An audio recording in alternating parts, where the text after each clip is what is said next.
Hello friends, कैसे हैं आप सब। आई होप आप सब अच्छे होंगे। तो आज मैं आपके लिए फिर से लेकर आ चुकी हूँ बहुत ही कमाल के टिप्स एंड ट्रिक्स, जिनको देखने के बाद आप कहोगे काश ये टिप हमें पहले पता होते। अगर आपको आज का वीडियो थोड़ा सा भी हेल्पफुल लगे तो अपने फैमिली दोस्तों के साथ जरूर शेयर कीजिएगा, ताकि वो भी इन टिप्स को यूज कर पाए।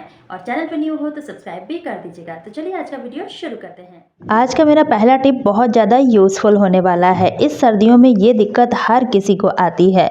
तो देखिए, जब भी हम दही जमाते हैं तो हम क्या करते हैं, नॉर्मल दूध को लेते हैं, उसमें जामन डाल के दही को जमा देते हैं। लेकिन ऐसा हमें बिल्कुल भी नहीं करना है। इसके लिए आपको दूध को गुनगुना कर लेना है। मतलब इतना गर्म होना चाहिए कि हमारी फिंगर इसको सह सके। तो यहाँ पर मैंने उतना ही गर्म दूध ले लिया है। अब इसको हमें एक बर्तन में डाल देना है। जिसमें भी आप दही जमा रहे हैं उसमें आपको डाल देना है। अब डालने के बाद देखिए क्या करना है, हमें जामन लेना है। और जब भी आप सर्दियों में दही जमा रहे हैं तो थोड़ा सा जामन जो है ज़्यादा ही डालें तो ज़्यादा अच्छा दही जमता है। अब यहाँ पर देखिए मैंने 1 चम्मच दही डाल दिया है। इसको अच्छे से हमें मिक्स कर देना है इस तरह से। और 1 चम्मच दही मिक्स करने के बाद हमें फिर से लेना है 1 चम्मच, और इस तरह से इसको भी वापस से हमें इसमें मिक्स कर देना है। अब आप देखेंगे कि दही जो है ना बहुत अच्छे तरीके से जमेगा। लेकिन हमें इसको ऐसे ही नहीं रखना है, कुछ प्रोसेस और भी करने हैं। आपको लेना है एल्युमिनियम फॉयल, और इसकी मदद से इसका जो माउथ पार्ट है इसको हमें अच्छे से कवर कर देना है, ताकि बिल्कुल भी इसकी गर्माहट जो है बाहर ना जा सके। एल्युमिनियम फॉयल जो है ना गर्मी को रोकता है, तो आप इसी से इसको कवर कर दीजिएगा। आप चाहें तो पूरा ही बर्तन इससे कवर कर सकते हैं। और उसके बाद हमें लेनी है कोई भी कैप, इस तरह की जो वार्म कैप होती है ना वो हमें लेनी है। और इसकी मदद से इस तरह से देखिए इसको हमें कवर करके रख देना है। अब इस बर्तन को हमें उस जगह पर रखना है जहाँ पर गर्माहट हो। और आप देखेंगे 2 से 3 घंटे में ही दही बहुत अच्छे तरीके से जम जाएगा।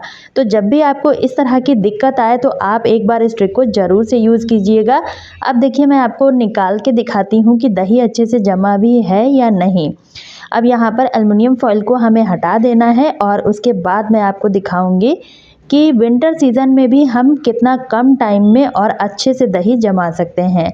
अब देखिए फ्रेंड्स, कितना बढ़िया से दही जम चुका है। मैं आपको निकाल कर भी दिखाती हूँ।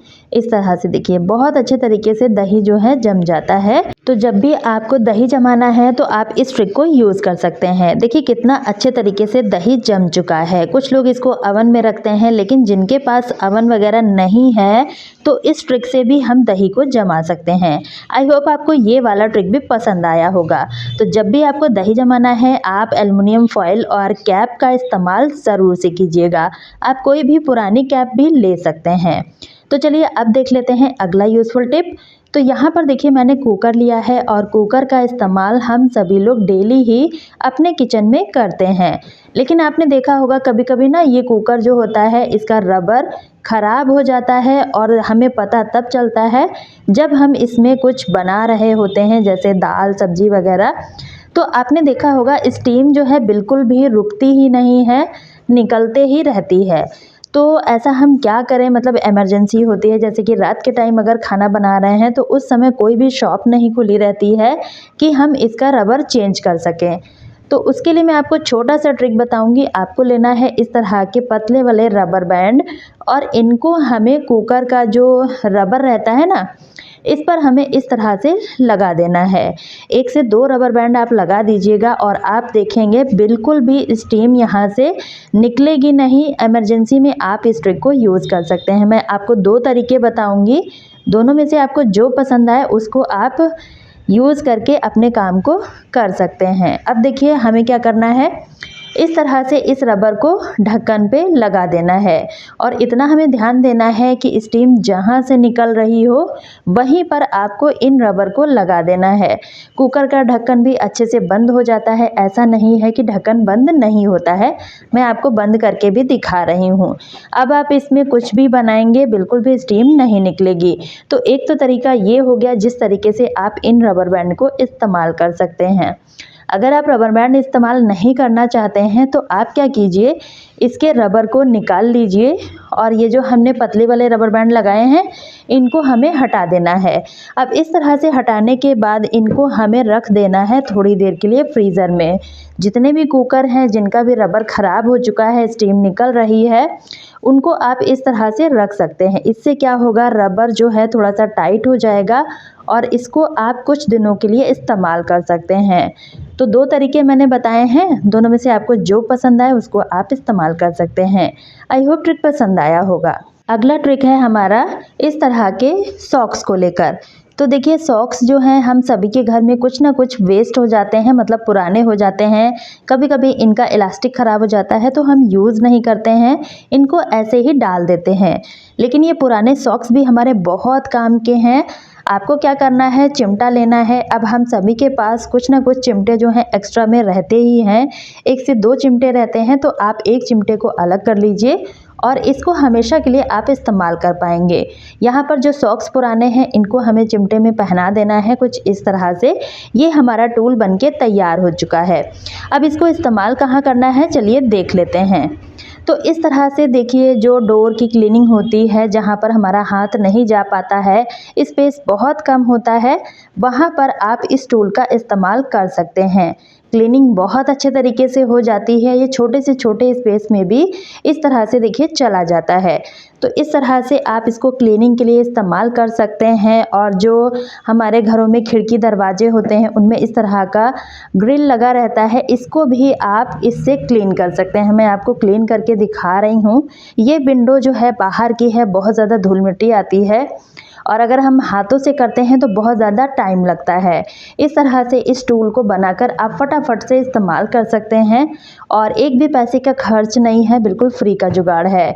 तो आई होप आपको ये वाला ट्रिक भी पसंद आया होगा। यहाँ पर मैंने आपको थोड़ा ही क्लीन करके दिखाया है, बाकी का मैं बाद में कर लूँगी और आप देख ही सकते हैं कितना अच्छा से इससे रिज़ल्ट मिलता है। ट्रिक अच्छा लगा है लाइक शेयर ज़रूर कीजिएगा। अगला ट्रिक है हमारा सिलेंडर को लेकर। तो देखिए सिलेंडर का इस्तेमाल हर घर में होता है और ठंड के मौसम में ना सिलेंडर जो है बहुत जल्दी से ख़त्म हो जाता है। रीज़न ये होता है कि इसमें जो गैस है वो जम जाती है और सिलेंडर जल्दी से ख़त्म हो जाता है। तो ऐसा ना हो इसके लिए हमें छोटा सा काम करना है और जो बची हुई गैस है ना वो भी हम यूज़ कर पाएंगे।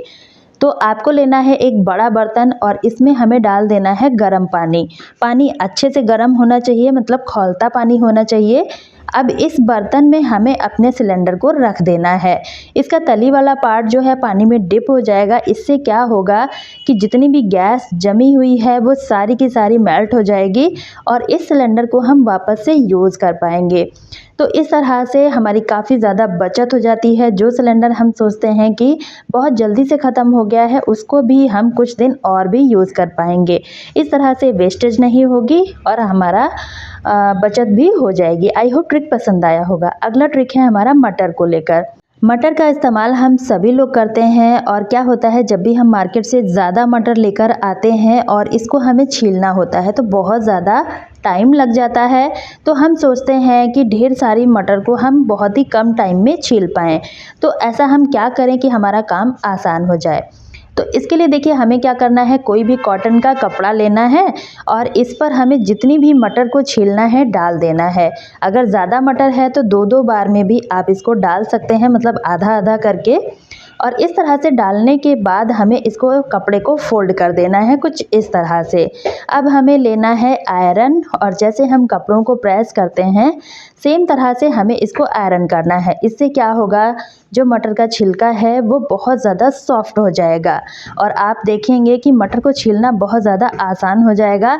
हमें हाथ भी नहीं लगाना पड़ेगा और ढेर सारी मटर हम बहुत ही कम टाइम में छील पाएंगे। अब इस तरह से करने के बाद हमें एक ग्लास लेना है और इसकी मदद से पीछे के साइड से इस तरह से देखिए दबाना है। जो मटर के दाने हैं वो खुद ब खुद निकलते जाएंगे, वो भी बहुत कम टाइम में। तो इस तरह से हमारा काम आसान हो जाता है और ढेर सारी मटर को हम बहुत ही कम टाइम में छिल पाएंगे। आई होप ट्रिक पसंद आया होगा। ग्लास की जगह आप कटोरी भी ले सकते हैं। आप देख ही सकते हैं कि कितना अच्छे तरीके से मटर जो है छिल जाता है। जो ग्लास हमें लेना है वो धार वाला ग्लास नहीं लेना है।